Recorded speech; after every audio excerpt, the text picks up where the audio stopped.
Righto guys, here it is, the EC300. You've been asking for it. This is what we've done. This is the walkthrough video. Now, we were one of the first people in the country with the 300 series. Not the first, one of the first. We've had it for about 4 months. We've done some serious testing with it. We've done the family trips up north. We've done the beach work. We've sent it up Camp Road at Cruiser Park. We know what they're capable of. We know what works. We've teamed up with some awesome local companies to build some mad products. We've got some products of our own that we've made. Let's go have a look. So Luke and the boys took this 300 up to GSL, up to their headquarters, pulled the factory box apart, and wouldn't believe it, just like the 200, there was actually dust in the bottom of the factory airbox. Again, sealing like crap. So they've made up their stainless airbox like they've done for a lot of other cars. It's insane. Again, no dust getting in there, increased airflow. You've got the full panel filter with the see-through glass on top so you can see what's going on. So, and obviously the stainless, it looks insane. Come around here guys, what better way to pair up with the GSL airbox with the 4-inch Snorkel. We've teamed up with the legends at Fabwits. Nice sleek design, 4-inch, runs up the pillar with that rear exit. So that's worked a treat and it looks awesome. Alright guys, there's not much suspension on the market at the moment. We've teamed up with the guys at Dobinson and Bilstein, so we've got 2 options at the moment. Remote res, 2-inch lift front and rear. There's airbag options from obviously the legends at Airbag Man and Polyair. We've also got our Baja kit UCA straight from the States, just to help with those angles when you lift it. Okay, and again, they look awesome. Wheels and tires, so a few options out there now. We've gone with the Fuel Rebels from Wheel Pros. We've got the Black Bear ATs. They're a 265 70/18. We've tried a few options. So around that 265, 285, 70 is where you want to be, okay? We've tried the 12.5 33s and they're a little bit too wide, a little bit too big on the inside. So that's where you want to be. They look awesome, they don't scrub, and very capable off-road guys. Moving back guys, we've got our EC aerial bracket. It mounts on the, just below the pillar here. Awesome option, doesn't obstruct any view out the front, especially if you don't have a bull bar. Paired it up with the GME XRS UHF. We wouldn't use anything else, we absolutely love them. We did jump the gun and mocked up a bit of a backbone. We cut, welded, folded, you name it, just to jump the gun and get something up there last year. We pulled it off. We've got the actual correct one from Rhino Rack. They've hooked us up with the backbone and the platform. So again guys, one option from Rhino Rack, you wouldn't have anything else. Paired it up with the 50-inch steady on the front, so plenty of light, and again, looks awesome. Got the 3 13-inch work lights, the sides and the rear from Steady. And again, wouldn't go anywhere without their Max Tracks on the roof. We've teamed up with the absolute legends at Southern Cross Fabrication. We've got our EC Off-Road slider. These will come in 2 options. This is the smaller option. There is a fat boy option that will come out a bit more and a bit thicker. Powder coated, satin black, checker plate on top. So with so many options out there these days with regards to awnings, there's no real right or wrong. It's different applications, different setup times, different this, different that. It's really one option for us. We've used them before for many years and absolutely love them. It is the Clever Shade. This is the new 5-meter one. So with the 1 pivot point, again, unbag it, walk it around, hook it on, done. Super, super easy. They're only like 22 kilos, so about half of anything else out there. They're insane. Righto, how good does that look? We've got our EC Off-Road stainless exhaust system. So it's a DPF back, 4-inch the whole way through, removing those useless big mufflers, allowing it to breathe that little bit better, and that little bit of note that everyone's chasing.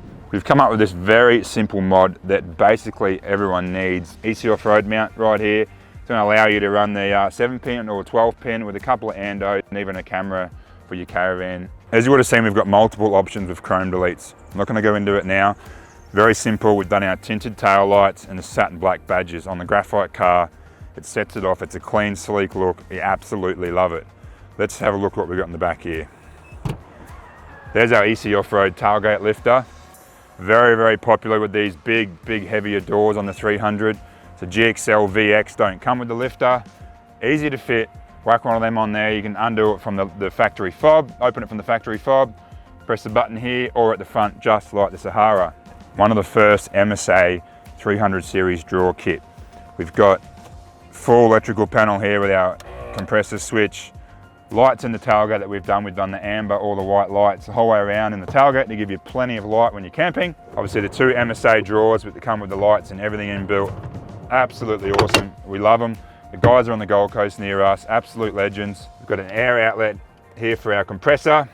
On that note, our twin compressor is hidden in the panel here on the EC Off-Road compressor bracket, tucked away, just like the 200 series was over there. Now we've got room over here. Again, guys, GXL VX only for the compressor because the Sahara's got some funky little things going on in there. We've added our switching down here for all our lights. We've got our UHF RJ pass-through for the GME.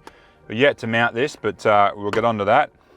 We've got our EC Off-Road module that plugs into the factory screen, so that'll allow wireless CarPlay and all your apps. Like right now, we've got our DCS app up there. You can get HEMA, Waze, Spotify, all on that module. So that's an awesome little upgrade. Of course, the Red Arc Tow Pro, you wouldn't have anything else if you were towing anything with electric brakes. Righto guys, that's the build. We're super happy with how it's turned out, okay? Yes, it's not finished. Nothing's ever finished on a build, is it? So we've got more products on the way. We'll keep going and bring those products for more that touring build, okay? Because these aren't really built for that hardcore wheeling, as we know. You've been asking us every single day what we actually think of the 300, so we're going to quickly tell you in a nutshell what we think, what we love, what we hate. Straight off the bat, fuel economy, real figures. This has got about 7,000 Ks on it at the moment, okay? Averaging between 13 and 14 litres to 100, call it 13.5. So it's good, but it's not great. Probably worse than what they tell you, but it is a V6 turbo diesel twin turbo, so it is, it's bigger than the Prados and the Hiluxes. It's got the power, engine and drive line. I think it's great, I love it. I think the engine is awesome. Gearbox takes a little bit of getting used to with all those extra gears, especially when you're towing. But again, I think it's a good thing. The chassis itself, I think, is strong through the back section of the car. It's heaps bigger than the 200. I think strength there, absolutely no worries at all. There'll be no coil towers or anything bending or popping like they had in some of the previous models, okay? So I think it's very strong. Inside the car, for me, nowhere near as much room as the 200, especially in the back, leg room for the kids. So bit of a downfall. Don't know really what they were thinking there. It feels like they've gone down in size. I mean, I am quite tall. With the higher dash and that, it feels physically smaller. Comfort on the road, obviously with all the new mod cons, they've come a long way with the lane departure and all that sort of stuff. So yeah, nice and safe to drive. Lovely drive with all the active cruise and everything you get out of it. You feel good, so it is comfy on the road. Now, full drive capability, that's one thing we were super impressed, and I think a lot of other people were on that day. We did go to Landcruiser Park, went through some mud pits and that, but more importantly, we did send it up Camp Road, okay? It was fairly stock then. There was 200s and Y62s there was supercharged turbos, lockers, you name it.